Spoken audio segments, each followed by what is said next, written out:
Ever since we were 6, Mike and I were inseparable. The best of friends. We did everything together. Even when our curfews hit and we were forced to return to our homes, we found a way to prolong the fun. For my 9th birthday, I received one of those kitty spy kits. Nothing in that kit that interested me in the least, save for a pair of green walkie-talkies. Mike and I used those things to talk to each other every night throughout our adolescence. Though I couldn't see him, I always imagined we were mere images of each other in those moments. Both of us, laying on our backs in the dark, clutching our respective walkie-talkies in our right hands. Often, one of us would fall asleep to the comforting chatter of the other. The last person awake would always sign off with, "See you soon." Our tradition of nighttime talks, along with our indestructible bond, lasted into our 20s. It might seem odd for anyone past the age of 14 to be seen talking with their friend via a child's toy. But the two of us were still young at heart, and we refused to relinquish that one bit of nostalgia. The nighttime talks came to an abrupt end one snowy night when Mike, on his way home from work, took a curve too quickly. A phone call did come that night, but instead of the usual crackle of the walkie-talkie, it was Mike's sobbing mother relaying the message that my friend was no more. A few days later, I placed his green walkie-talkie in the casket with him. He was buried, with it in his hands. Though I couldn't bring myself to throw out my walkie-talkie, I couldn't bear to look at it. It sat in a desk drawer, where it remained safely tucked away, mute and still. Years went by, and although I couldn't fill the void left by Mike's absence, I moved on with my life, eventually finding a wife and contentedness. My wife and I bought a house in another town, and so all my possessions were disassembled and distributed amongst brown packing boxes. The walkie-talkie was in one of the last boxes I unpacked. I pulled it from its nesting of packing peanuts and stared at it. Though the plastic toy itself was light in weight, it was heavy with all the memories shared between two rambunctious boys. Out of curiosity, I decided that night to see if it would still work. To my surprise, the LED indicator on the front lit up when the walkie-talkie was powered on. Though I knew that the toy was somewhat worthless now that its partner was absent, I found myself pressing down the talk button. "Hey Mike," I said. "I know it's been a while. I just wanted to say I miss you, buddy." I didn't know what else to say, so I let go of the button. I waited for a moment, not quite sure what I was expecting, before placing the silent walkie-talkie on my computer desk. Sleep did not come easy that night. The creaks and groans of a new house were something that always took me a while to get used to. I lay awake next to my snoring wife, willing myself to fall asleep. But another noise began then to make its presence known. In between the sound of settling wood, I heard a faint crackling. Extracting myself from the bedsheets, I followed the noise out into the hallway. With each step, the sound of static grew louder. I tracked the disturbance to the walkie-talkie, which still lay on my office desk. The little machine crackled away with the white noise. I moved to pick it up, and as soon as my hand came in contact with it, all sound ceased. Thinking that the toy was picking up some sort of interference from a nearby radio or transmitter, I didn't expect an answer when I depressed the talk button and spoke. "Hello?"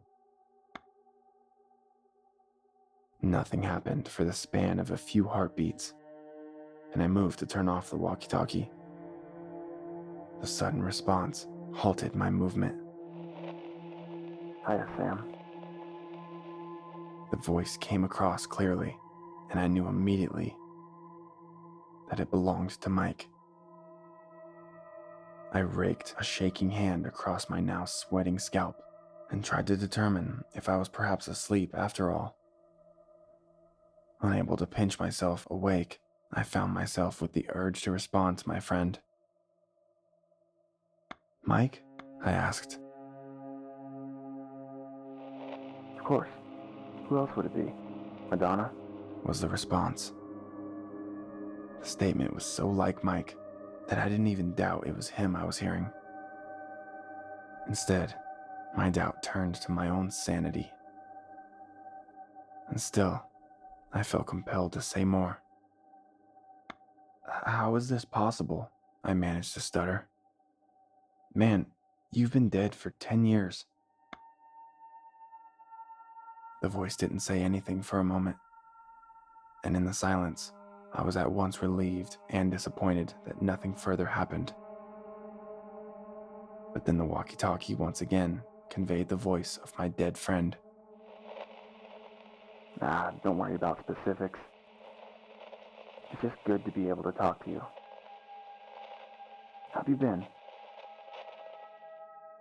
Unsure of what to do, unsure of if I was dreaming, and unsure if I was sane.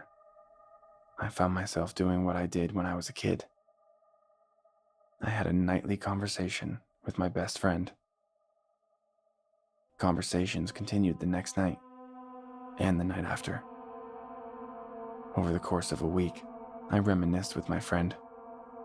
His voice would always trail off as the sun began to rise, falling completely silent as the first rays began to bathe my office in light. The walkie-talkie would burst to life once again late at night, after my wife had fallen asleep. Surprisingly, and against my inner nature, I didn't question the phenomena, but rather accepted it for what it was. A chance to be a kid again. On the 10th day, my wife found me in the office, mid-conversation. Her eyes, heavy with sleep, gazed at me questioningly. "Why are you talking to yourself?" I knew then that I would have to divulge my nightly secret to her. Though I loathed to let another intrude on the gaiety I once again established with Mike, I was so excited to share in this newfound ability to communicate with loved ones now deceased. "It's Mike," I blurted. My wife, privy to my past, came alert immediately and looked at me with concern.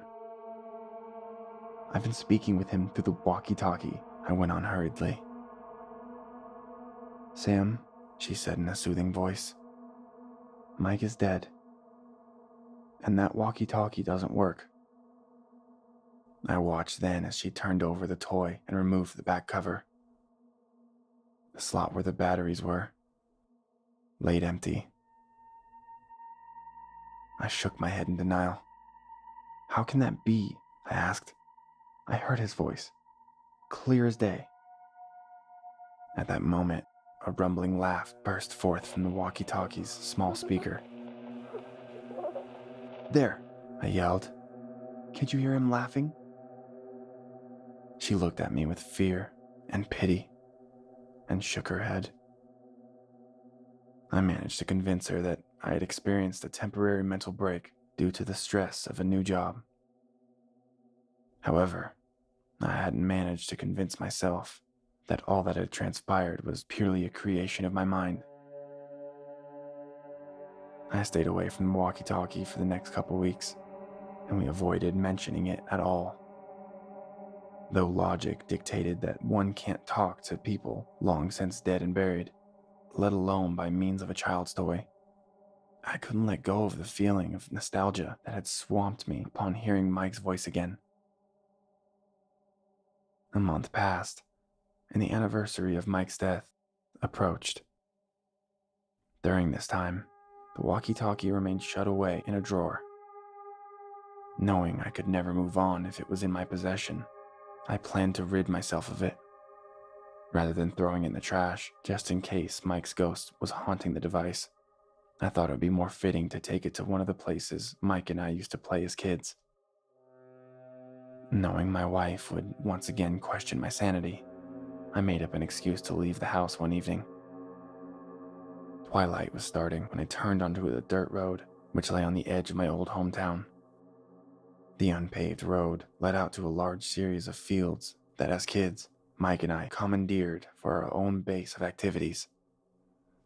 I exited my car and made my way across the darkening landscape. The tall grass whipped at my legs as I walked out towards the center of the first field. I meant to just lay the walkie-talkie on the ground there and leave. But a voice on the wind caught my attention. Sam, It called. over here. Once again, my heart stuttered as I recognized the voice of my best friend. This time it came not from the walkie-talkie still clutched in my hand, but from a little ways to the left. In a trance, I followed the beckoning pleas, not paying attention to where I was walking. In my youth, I'd memorized every inch of this wild space. I knew the location of every rock, every ditch, and every hole on the property. In my daze and advanced age, I'd forgotten the old well that lay just at the edge of the field. A scream tore from my throat as my foot broke through the rotting wood that was used to cover the hole. I felt myself falling until finally my body met the rocky bottom with a sickening crunch. I lay hurt and in a daze, and with my failing strength, I managed to turn myself over to my back. Blood trickled from my mouth as my eyes searched the darkness above. I could just barely make out the last rays of sunlight fading from view far above. Remarkably, the walkie-talkie survived the fall, cushioned from the impact by the shelter of my clenched right hand. I lay there on my back, in the darkness, with the device like a sick parody of my childhood. As if the very thought awakened it, the walkie-talkie crackled to life once again.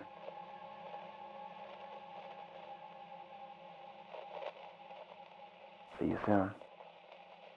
Was all he said.